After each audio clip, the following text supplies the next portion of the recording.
Flosstradamus fans call themselves Hoodie Nation, but what makes them the ultimate fans? Hoodie Nation is pretty much a fan base for Flosstradamus, but I think it's more than that.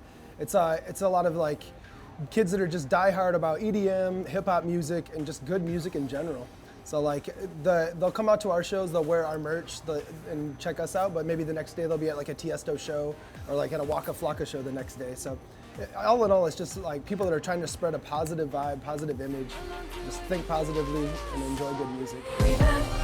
Flosstradamus have been called internet artists, which makes us wonder, what exactly does that mean? We've just always used the internet in creative ways and like try to utilize it in ways that people might not necessarily think straight away.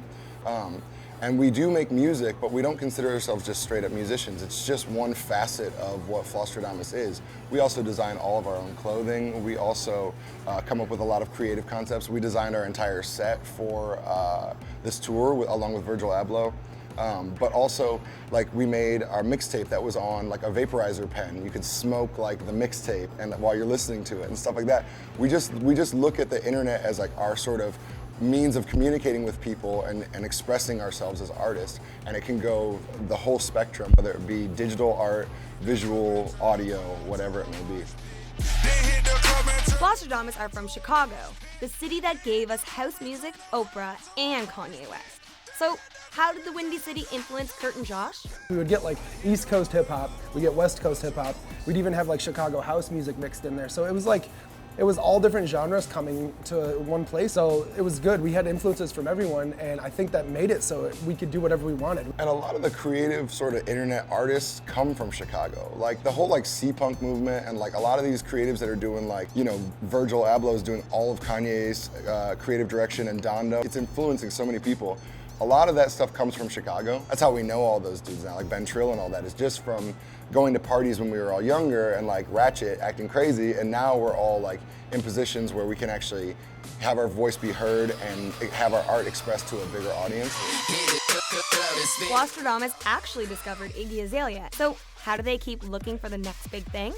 Mainly where we find like the stuff that like really gets us amped is like from our peers, like a lot of other DJs, other producers. You always want to one-up each other in a weird way. It's like someone will play one thing, you're like, wait, check this out. And we like play this other thing, and it's almost like this weird competition, bragging thing. Yeah, because as DJs, like back in the day, you would like actually dig records, and if you had something that was rare, it was like, oh look, it was a flex. You're like, oh, I got this. So now MP3s, you don't have that kind of value. So the rarity is really like special.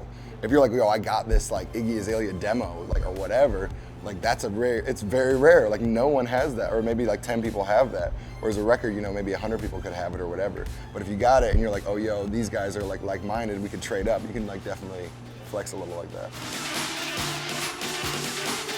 Flosstradamus is probably the only EDM duo that has fans moshing at their shows, which is a lot of fun, but seems kind of strange. How did it all start? Before we made this song, Mosh Pit, kids were moshing at our shows. That's kind of what inspired the song.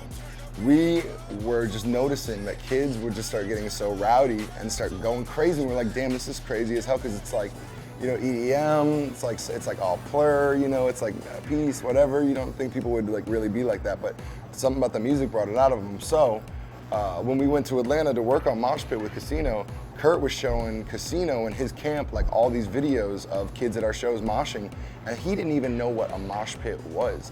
Like we said mosh pit, he didn't even know those words. He actually called it a marsh pit on the song. You can hear him say, he's like, marsh pit, like he doesn't know.